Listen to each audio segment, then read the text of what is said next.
Vou fazer alguns comentários a respeito da festa de Purim e a respeito do texto que relata os eventos ligados à festa de Purim.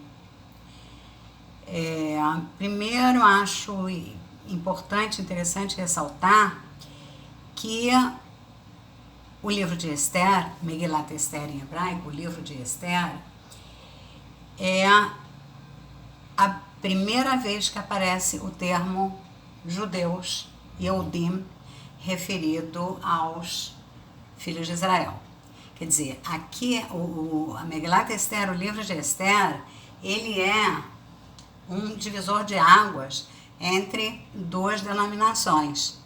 E, naturalmente, isso deve ter tido desdobramentos e consequências.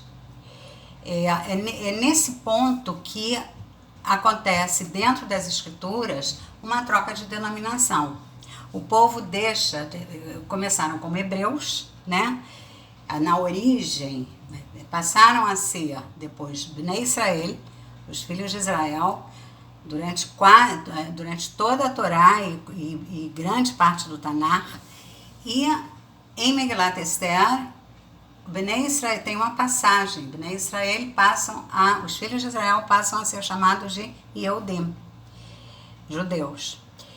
Sim, antes de Megilat Esther, tem um livro do profeta Daniel, cronologicamente pouco tempo antes, quer dizer, ambos ocorreram durante o exílio da Babilônia. Quer dizer, essa troca de denominação de filhos de Israel para judeus, isso se deu durante o exílio da Babilônia. No livro de Daniel, do profeta Daniel, aparece já de forma não tão explícita como em Megilat Esther, aparece o termo judeu, Daniel designado como judeu.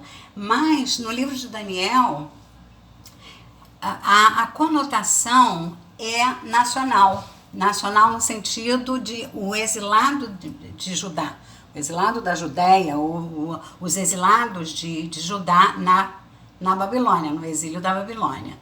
E essa denominação, Yehudi, que aparece no livro de Daniel, ele não é usado com um cunho coletivo.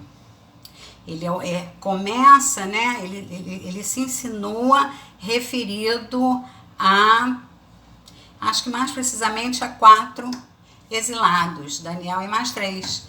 Então ele tem um cunho nacional que remete à origem de Judá ou da Judéia como identificação. Já em Megilat Esther, Yehudim, os judeus, adquirem uma conotação coletiva. E a conotação não parece nacional. É uma designação mesmo, bastante discriminatória, né, depreciativa, já que se trata, né, o livro trata de um genocídio. Quer dizer, a tentativa de extermínio, né, dos Yehudim, quer dizer, dos judeus. Então ele assume um termo como termo coletivo e não nacional, mas designativo, talvez religioso, né? E não individual, como em Daniel. E então o termo judeu, Yehudim, ele é inaugurado, né, em Megilat Esther, nas escrituras, ele aparece aí a primeira vez, e ligado a um projeto de extermínio pelo Império Persa, localizado na pessoa de Haman. Bem, acho que isso é interessante ressaltar.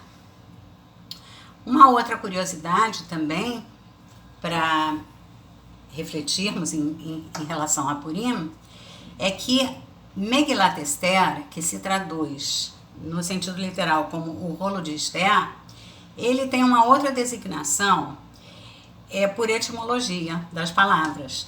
Megillah vem do verbo legalot. Legalot quer dizer revelar. E Esther vem do verbo lehaster, que é o verbo ocultar. Com isso, etimologicamente, Megilat Esther, além de ter um significado literal de rolo de Esther, ele ganha um significado etimológico também e, né, secreto, né, como a revelação do oculto. Então, esse texto é a revelação do oculto, ou dos ocultos. Existe muita coisa oculta dentro desse texto, dentro da interpretação, quer dizer, mais minuciosa, fora do sentido literal. O que temos de oculto, então, né, no relato de Esther? Primeiro, a identidade dela. Esther, na realidade, o nome dela original é Hadassah. E ela ganha um nome, né, persa, Esther, e não parece por acaso, já que Esther tem etimologicamente, um sentido de ocultação. Essa identidade se revela somente no final. E o que tem de oculto também é que não aparece expressamente o nome de Deus. O nome de Deus está oculto, quer dizer, ele não aparece nenhuma vez expressamente. Existem, né, interpretações aqui e ali de que o nome aparece sim de uma forma disfarçada. Tipo, vou dar um exemplo. Toda vez que aparece no relato o rei Assuero, se refere ao rei Assuero, o rei persa de carne e osso.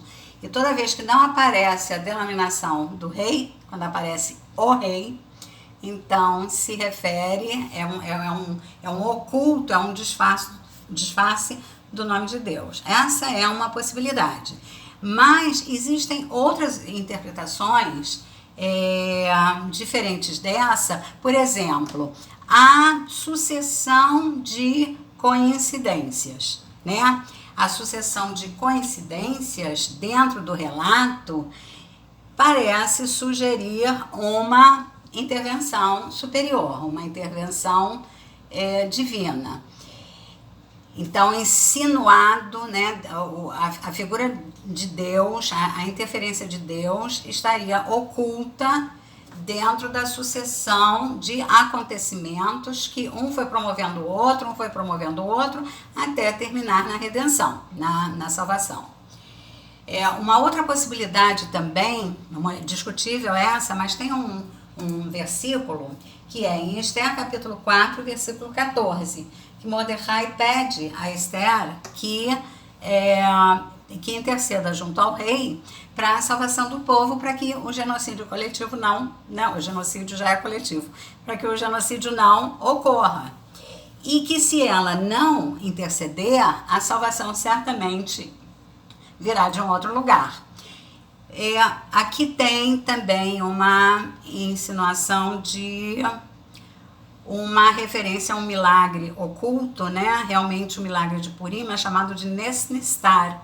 Quer dizer, Nesnistar é um milagre oculto, não é o milagre no sentido próprio da palavra, porque o milagre, de fato, ele tem uma interferência nas leis da natureza.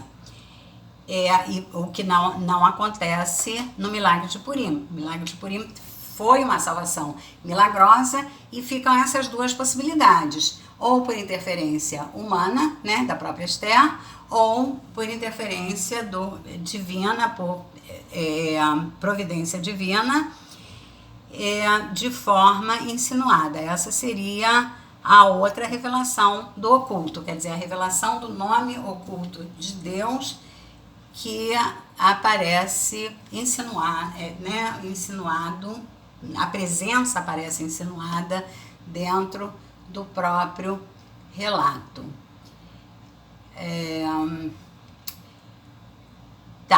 Existe um outro livro, quer dizer, não seria o momento agora, mas só para completar, existe um outro livro no Tanar que não tem o nome de Deus, que é o Cântico dos Cânticos, que é o Shir Hashirim. Mas qual a diferença? O Shir Hashirim é um poema, É um poema de amor. Não tem aí embutido nenhum fato, né? Não tem um relato, princípio, meio, fim, não tem um milagre oculto, quer dizer, é um poema de amor. Então, essa é a diferença, quer dizer, como que num livro que foi incluído dentro das escrituras, dentro do Tanar, né, dentro da Bíblia, e num relato milagroso de salvação, e não é um relato qualquer, né, quer dizer, como já apontamos, é um relato que tem desdobramentos, né, até hoje é como se fosse um start, né, quer dizer, o início de uma sucessão de tentativas de perseguições que duram até hoje, e como não aparece o nome de Deus. Então, eu acho que a resposta está no próprio nome do relato Megilat Esther, se considerarmos a origem etimológica como a revelação do oculto. Então, Purim Samer para todos, e obrigada por me ouvirem e até a próxima.